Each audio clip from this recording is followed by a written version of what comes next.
This is the After Party, live with Kim McAllister. Pick a couch, grab a drink, and settle into the conversation.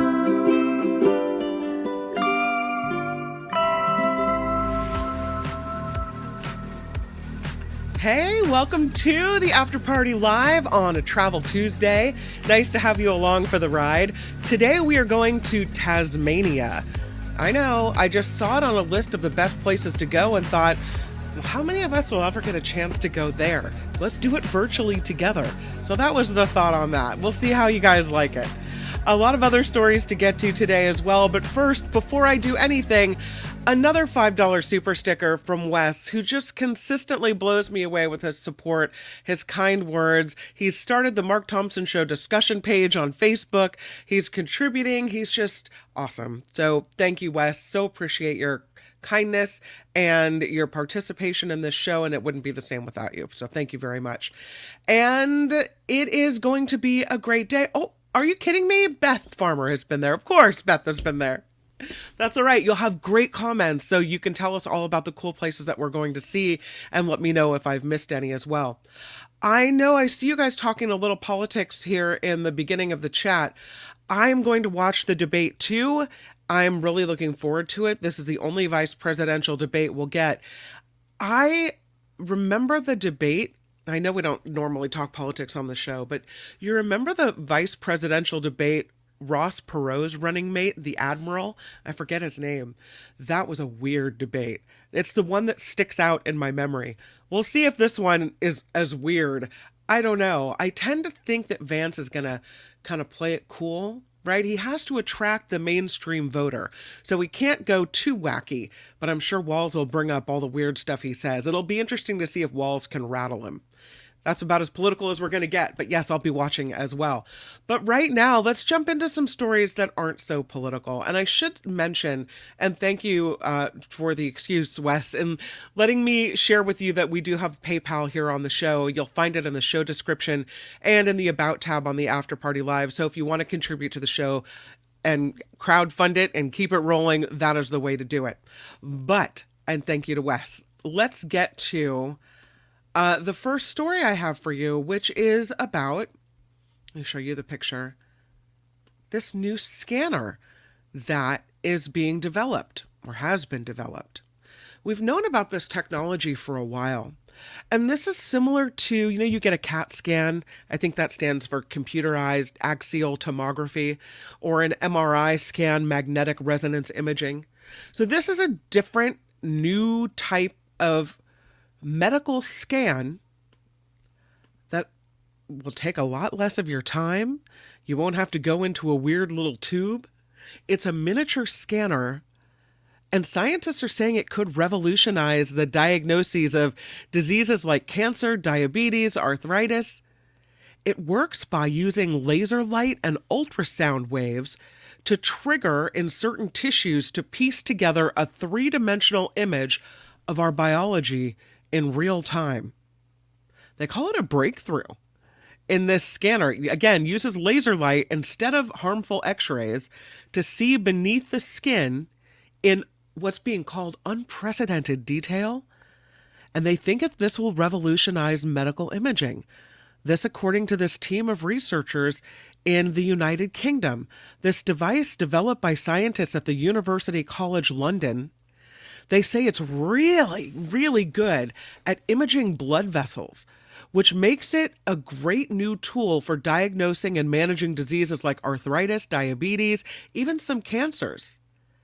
It's called the PAT, photoacoustic tomography. Photoacoustic tomography, PAT.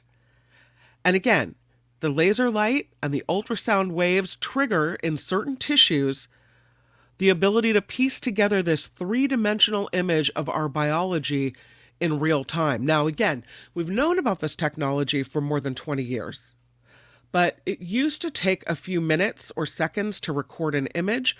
The team in the UK have reduced that time to a second or less. So interesting. So they're hoping the breakthrough will lead to handheld scanners for routine use in clinics. that avoid the use of harmful x-rays or multi-million pound imaging tools like an MRI. And I would argue this.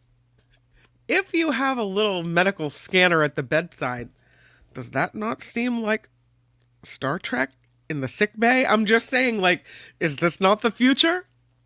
You've got a handheld scanner right there. Boop, boop, boop, boop, boom. Oh, yes, Ms. McAllister, you have disease X.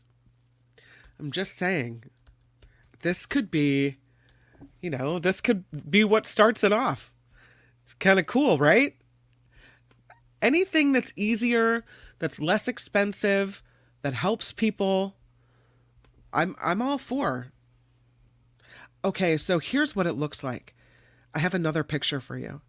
Here's what it looks like inside. So you can see the arm here, and then what the arm looks like inside.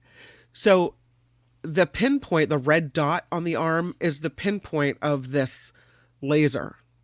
And the imaging you see in the second shot is of the veins in the arm. And then the third shot below that is what you see even deeper. So this could be a big thing. If we've known about it for 20 years, I don't know why it would bother us that it takes a couple of minutes for it to work. But okay, now that it works in seconds, does it make it more valuable? It seems pretty interesting. The scientists say these technical advances make the system suitable for clinical use for the first time, allowing us to look at aspects of human biology and disease that we haven't been able to see before. So, the speed at which the scanner can take these images allows the device to see processes like blood flow in real time. The speed avoids motion-induced blurring, providing highly detailed images of quality that no other scanner can provide. It also means that rather than taking 5 minutes or longer, the images can be acquired in real time, making it possible to visualize dynamic physiological events. They can see you having a heart attack when you're having it. Allegedly, right? They did a trial of this scanner with patients that had the early stages of diabetes. And they say it revealed some new information about the low blood flow to their feet. And until now, we haven't really been able to see exactly what's happening, how the damage is exactly caused, or how this develops. Now we know. In one of the patients, they could see smooth, uniform vessels in the left foot and deformed, squiggly vessels in the same region on the right foot, indicative of problems that may lead to tissue damage in the future. That's a pretty big deal. They also say this PET scanner could improve the diagnosis and treatment of cancer, because cancerous tumors often have a high density of small blood vessels that don't show up well when other techniques are used. So this photoacoustic imaging could be used to help cancer surgeons better distinguish tumor tissue from normal tissue by visualizing the blood vessels in the tumor. And that could help to ensure that all the tumor is removed during a surgery and minimize the risk of insurance. So they're going to, as always, more research needed. They're going to do it with a larger group of patients to demonstrate the potential of this technology before they're ready to develop it into a device for routine use in clinics. But I'm thinking, yes, please. How cool is that? Maybe I'm the only one excited about this. I'm going to the chat to see what you guys have to say. Let's see. Hold on. Gotta go in there. Wes says, also removes the danger of magnetic items from the MRI room. Absolutely. We saw how that was dangerous, right? Yeah. Rev is talking about the dye when you go in for a CT scan or an MRI. Sometimes they put this dye in your system so that things will light up on the x-ray. He says maybe no more need for gadolinium and other dyes as well. Yeah. Gordon says more power to the shield, Scotty. Doesn't it feel like that? If your doctor just whips out the scanner and is like, let's take a look at, how your feet are holding up with your diabetes or whatever it is. So interesting. Trevor says, I can't get an MRI because of the 2 metal bars and 18 screws in my arm. Yikes. Glad you're okay, though. Mo says, establish a baseline of harmonic resonancies within a healthy human, then compare for the difference and determine irregularities of health accordingly. Well, yeah. Heather says, and hello, welcome back, Heather. Anything that means no needles is a plus in my book. Absolutely. Teacher Lori says, thank you. This is extremely exciting. Sadly, probably not validated and available to regular people for at least 10 years. I hope that you're wrong, and here's why. Because it's not technically invasive, perhaps they'll be able to get it more quickly. So, if it's photoacoustic, you're not dealing with radiation, perhaps. You're not dealing with safety tests. I don't know. You might be right. And, most of the time you would be, especially in this type of case where it takes forever to get something to market. In this case, I don't know. Maybe I'm just Pollyanna, but I'm thinking quicker. We'll see. We'll see. So that I thought was a really interesting story. I have another one for you. And this one is probably the saddest story of the day. This poor lady. This is about the connection between falls and dementia. And I thought it was important. Sorry, cough break. Because I hadn't seen it before. I think we kind of knew it, perhaps. But until now, I didn't know there was an official connection. But it seems as if falls are linked to the increased risk of dementia in folks that are older. A lot of us are older. A lot of us have parents that are older that are we're kind of having to handle this type of thing. And so I thought this connection was a little bit interesting. They say the relationship between falls and dementia is a two-way street. There's a new study showing cognitive decline may increase an older person's risk for a fall, and the trauma that follows a fall may also speed up the risk of dementia. So it's this relationship where falls and dementia kind of go back and forth affecting each other. The study was done by the Center for Surgery and Public Health at Brigham and Women's Hospital in Boston. And they say falls are among the most common reason for trauma center admissions, the number one cause of injury in older adults. And so the thinking is that falls could act as the precursor event that helps them identify people who need possible cognitive screening. They looked at data from more than 2.4 million seniors who suffered a traumatic injury and how they were doing a year later. Half of the patients were injured in a fall. Of those, 10.6% were later diagnosed with dementia, according to this study. The falls increased the risk of future dementia diagnosis by 21%.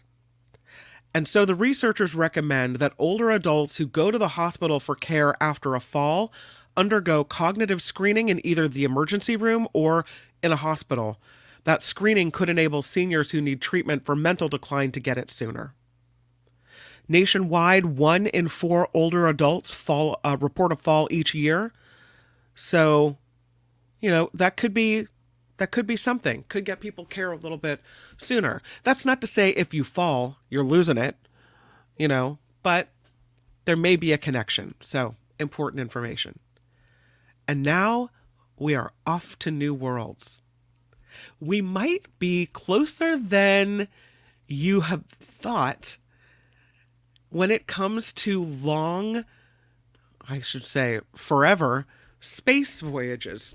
Going back to Star Trek, like the Enterprise, right? Where they're just on this journey forever and ever and ever. So the problem had been, well, how do you get fuel? You take off, but you're going to run out of fuel eventually. You got to come back home. No. Apparently, there's a new rocket thruster developed by a team at the University of Southampton.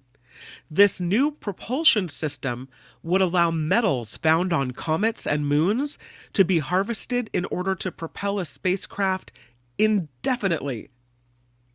What? Yes, the future has arrived.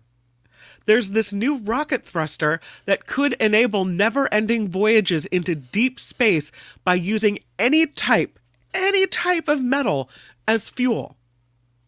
You could find the metal on a comet. You could find it on a moon. Harvest it, put it in, and off you go again. The current rocket propulsion systems for spacecraft have left the Earth's atmosphere using rare gas phase fuels. But xenon or krypton, the fuels we use now, easy to supply on Earth, difficult to get in space. But using metals a spacecraft could harvest along its journey opens a new way to explore planets and space. So we could actually go far into deep space and operate for many, many years. The new thrusters can burn metals which are relatively abundant in space: iron, aluminum, copper. So it's a plasma thruster design that was created for the SpaceX Falcon 9 rocket launched last year. And this developer of this rocket thruster says it gives us a new strategy to travel through deep space. This could be what, I don't know how we communicate once we get into deep space. Once you're out there, you're kind of on your own. What could go wrong? God help you. Good luck. But, we're closer than we were, and so that's interesting. They're still working on this propulsion system. It's named Super Mag Drive, and the UK government is putting in some money to fund this.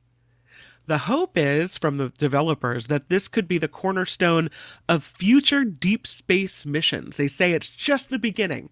We don't know how far this technology can change, how far we can push forward, but the system could help us explore new planets, seek out new life, do we really want to, and go where no human has gone before, enabling never-ending discovery. Wow. Okay, back to the chat. I have to know what you think about this. Josh says the most exciting part is it's not Elon yet. Right?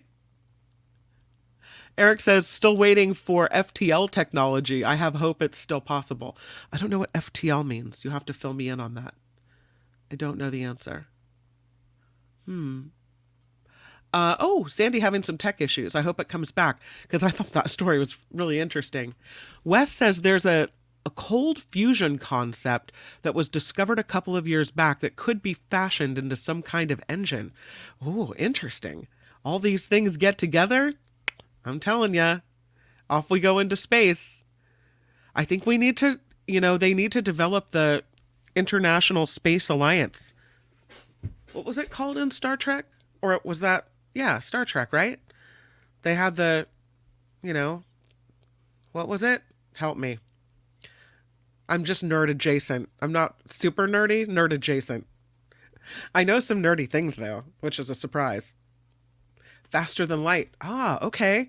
Thank you. Appreciate that. Federation of Planets. I knew there were nerds among us. Much appreciated. Yes, we need a Federation of Planets. We need to start it here on Earth, in San Francisco, where the Golden Gate Bridge will not get damaged. And we need to move forward with this, because this is the beginning. Wes says, not cold fusion, nuclear fusion. I was wrong. Oh, okay. Interesting. Ricky's not going to space. No, thank you. Yeah. It's so interesting, though. I didn't think we were this close to doing something like this. I mean, I think you need a ship that's different than the kinds that we have. But wow, so cool.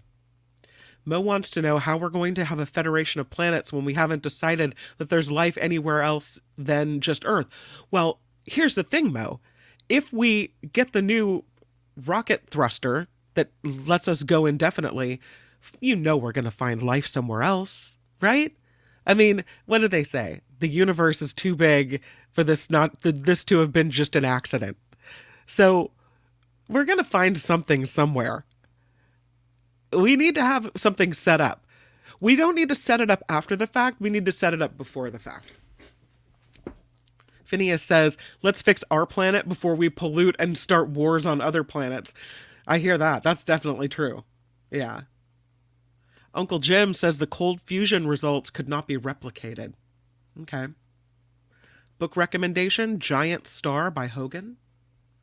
Just Give Me Truth says, we are not close to any of this, Kim.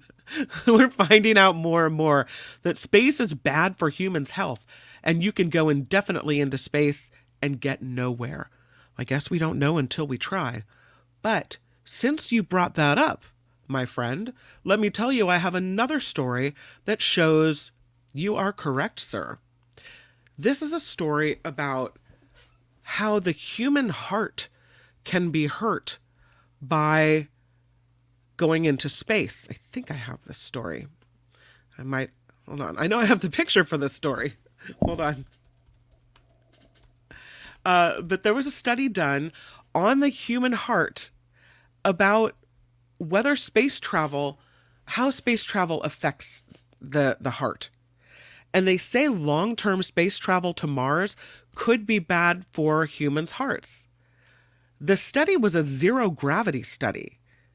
After a month at the International Space Station, a set of 48 bioengineered human heart tissue samples beat about half as strong as similar tissues that remained here on Earth. The tissues became weaker, started showing genetic evidence of inflammation and oxidative damage that are hallmarks of heart disease. The study is reported in the Proceedings of the National Academy of Sciences last Monday of last week. They say, and a fellow at Johns Hopkins Medicine in Baltimore named Devin Mayer said many of these markers of oxidative damage and inflammation are consistently demonstrated in post-flight checks of astronauts. That previous studies have shown that some astronauts return to Earth with reduced heart muscle function and irregular heartbeats. Some, not all, of these effects dissipate over time following their return. But missions to Mars could mean as many as 2 years spent in space, making it crucial that doctors better understand the effects of weightlessness on heart function. For the study, the researchers used stem cells to create a set of heart muscle cells called cardiomyocytes. They then place the heart muscle tissues into a chip that strings the tissues between two posts to collect data about how the tissues beat.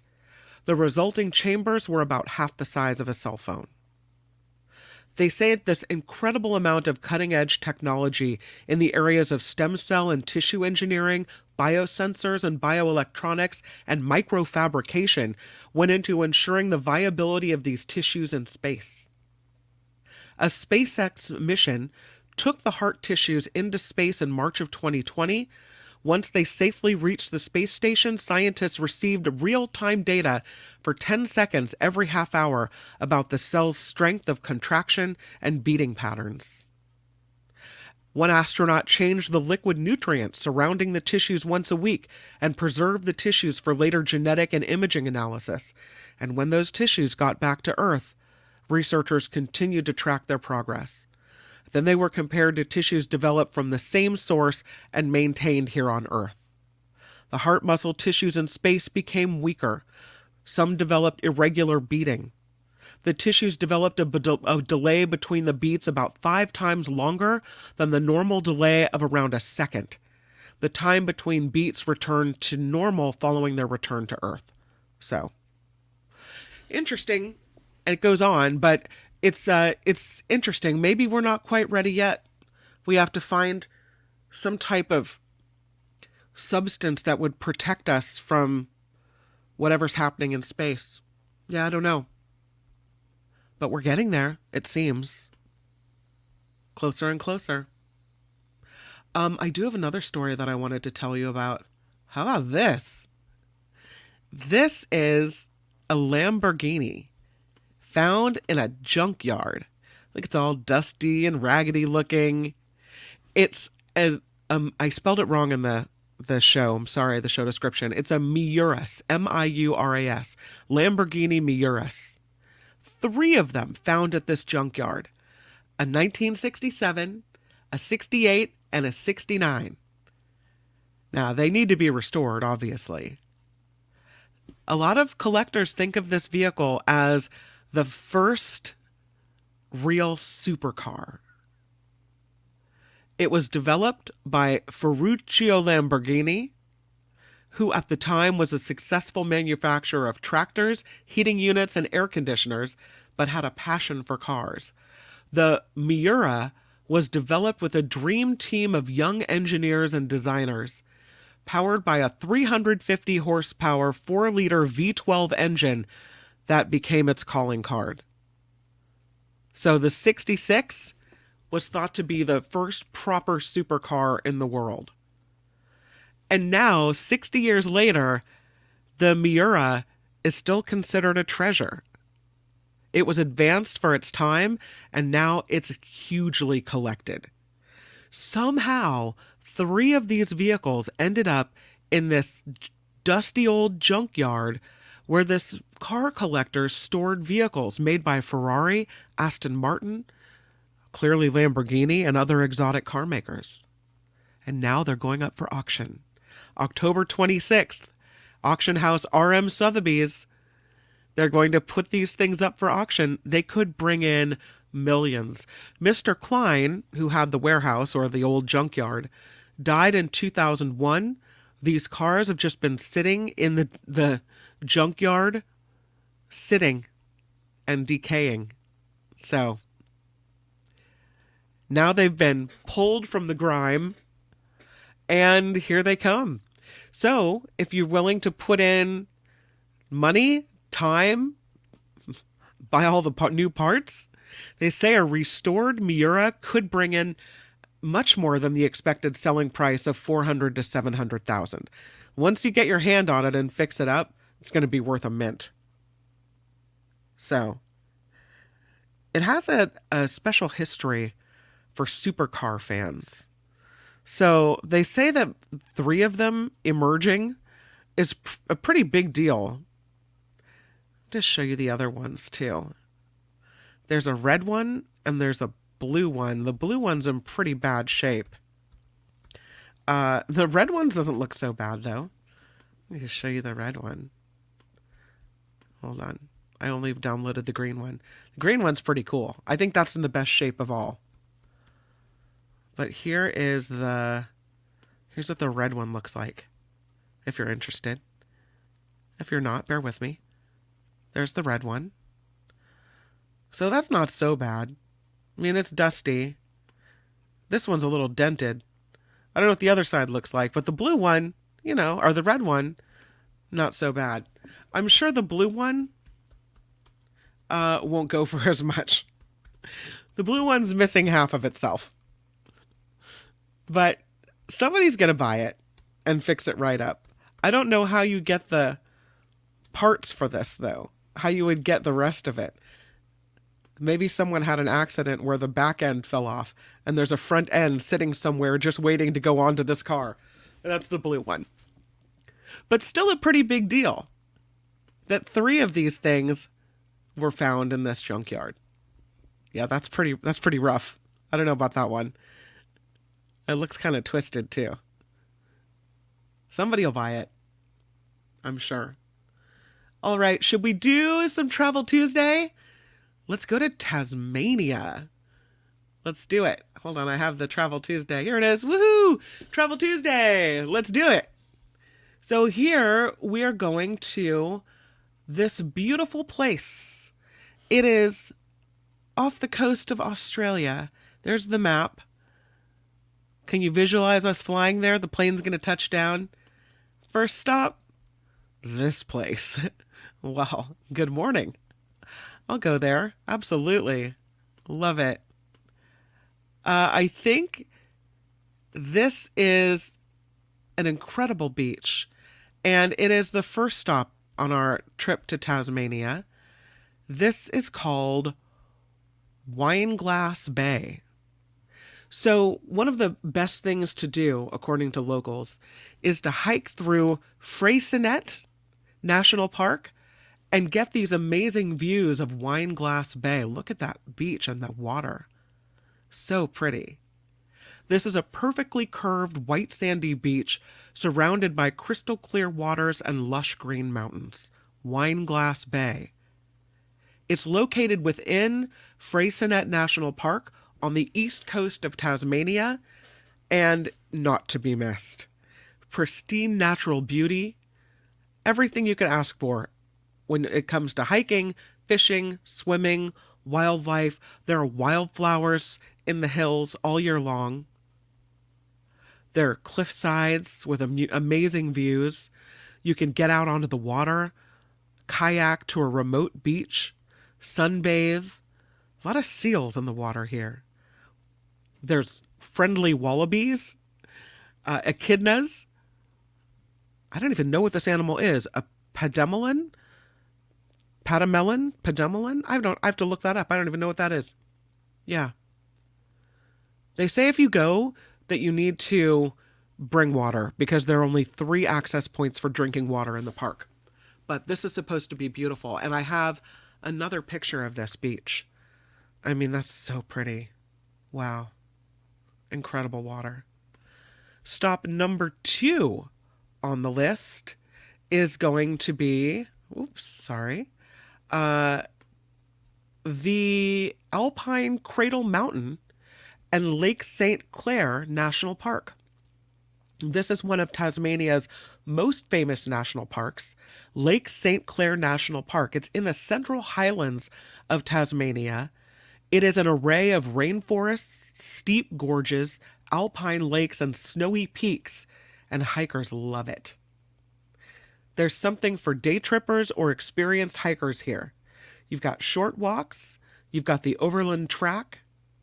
This is a World Heritage area, so you can go for a day picnic or you can camp out here, but really, really fun. And I have another picture of this for you as well. This is a really pretty area. So, this is, again,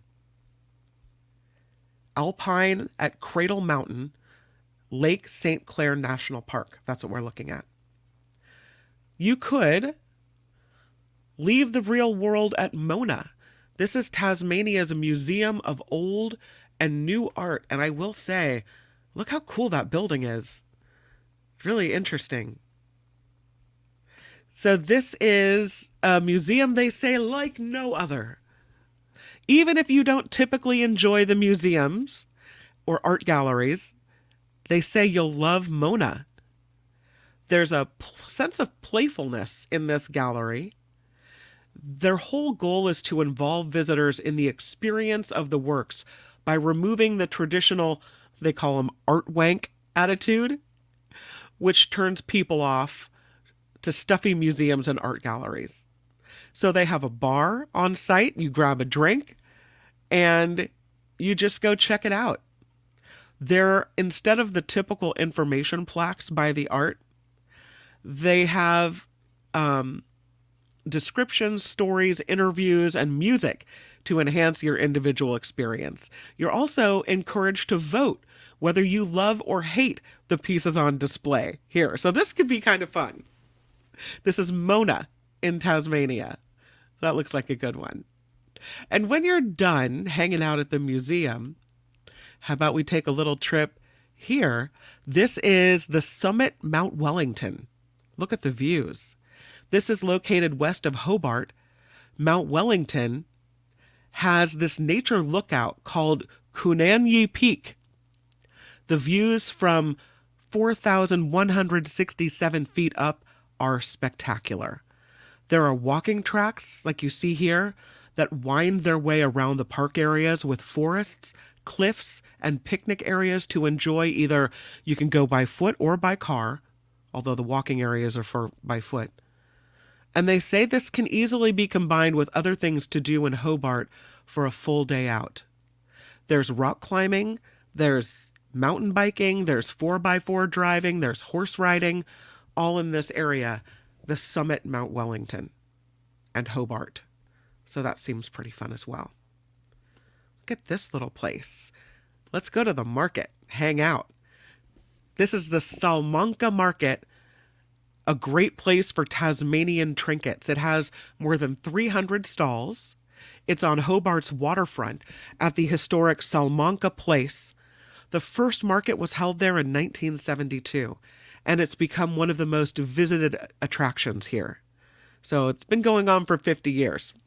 They specialize in bringing locally crafted Tasmanian-made jewelry, artwork, and home items and produce to the world. It takes a few hours, they say, to make your way through this humongous market. There are free tastings, entertaining buskers, weekly events. If you have something to say, they have the speaker's corner where you can just get up on your soapbox and rant or read a poem or what have you. They have puppy parking for people that travel with their dogs, which I thought is kind of cute. And they'll look after your dog while you shop. So again, that is the Salamanca Market, a great place to get your Tasmanian trinkets. Look at this. This is a pretty incredible place. It is the Port Arthur Historic Site on the Tasmanian Peninsula, and really an opportunity to step back in time. Port Arthur was one of Australia's first penal colonies. This place was home to some of the toughest criminals in the world. These Port Arthur buildings are listed on the UNESCO World Heritage List because of their importance in Australian convict history. And the ability to get up close and personal with this history is haunting. It's a big area as well.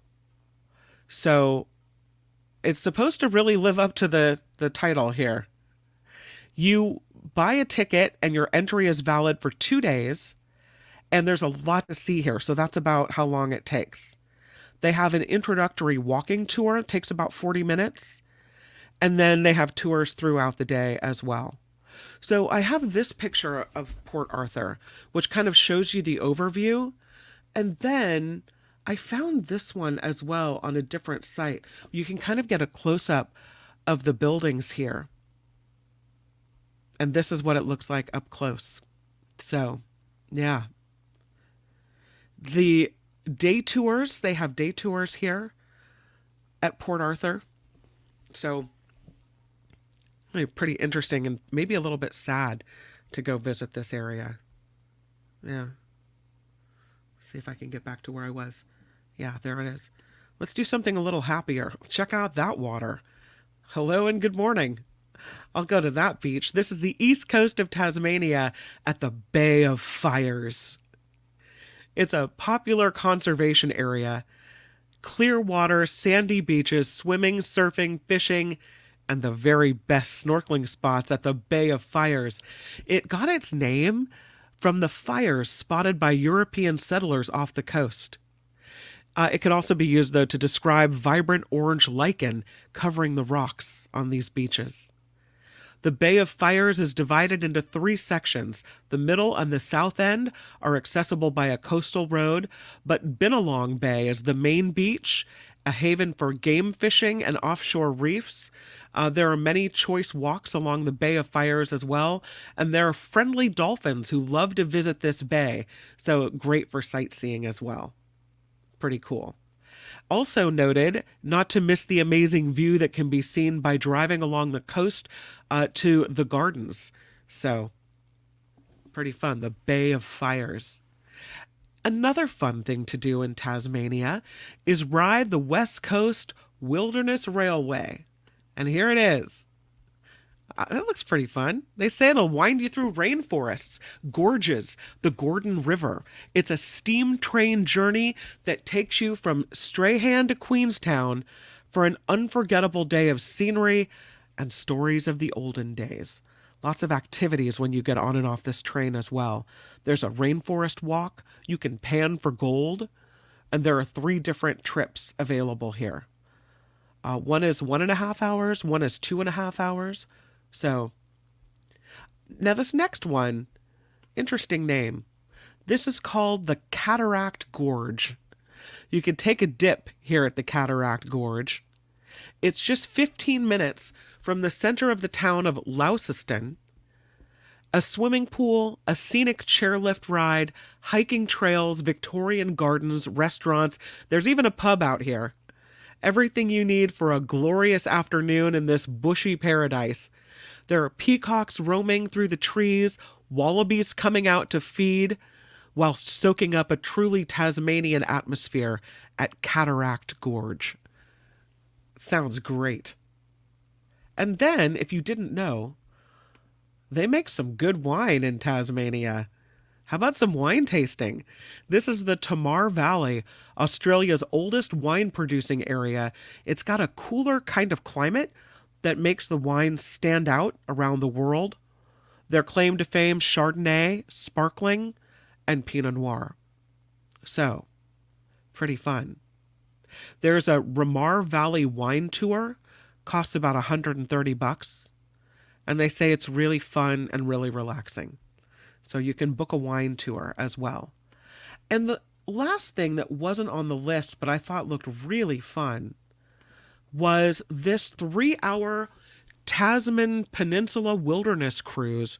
You take off from Port Arthur, which is where the penal colony was, and this is a full-day tour. You can first learn about Australia's convict history during your visit to the Port Arthur site. And then you go on this boat and you can check it out. It is this amazing tour that is just to see the animals and the wildlife in this area. It looks so cool. I thought that, look at the cliffs and the different formation of the mountains there. I thought that looked really pretty.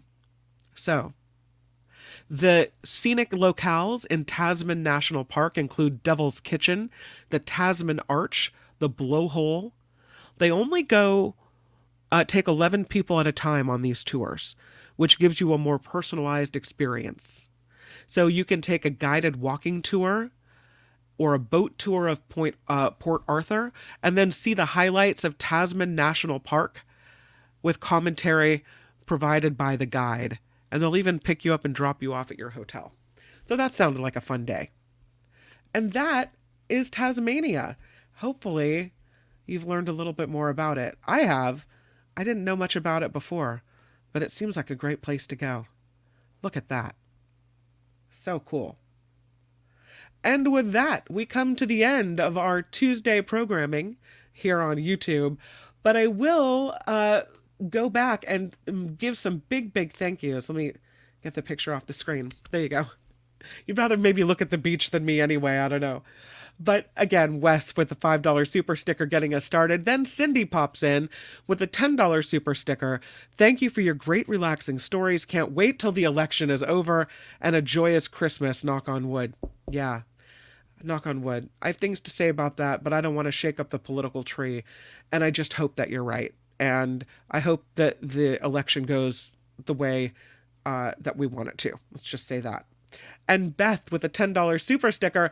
I have to go back and look in the comments and see if you said anything about your travels, because I was looking forward to seeing what you had to say about Tasmania.